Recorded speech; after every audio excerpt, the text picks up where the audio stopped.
большого, где травинки не растет. Жил поэт, волшебник слова, вдохновенный рифмом, раскозырился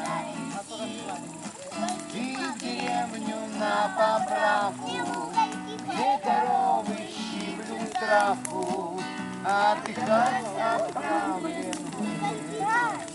33 коровы, 33 коровы, 33 коровы, свежая строка. 33 коровы, стих родился новый, как стакан парного молока.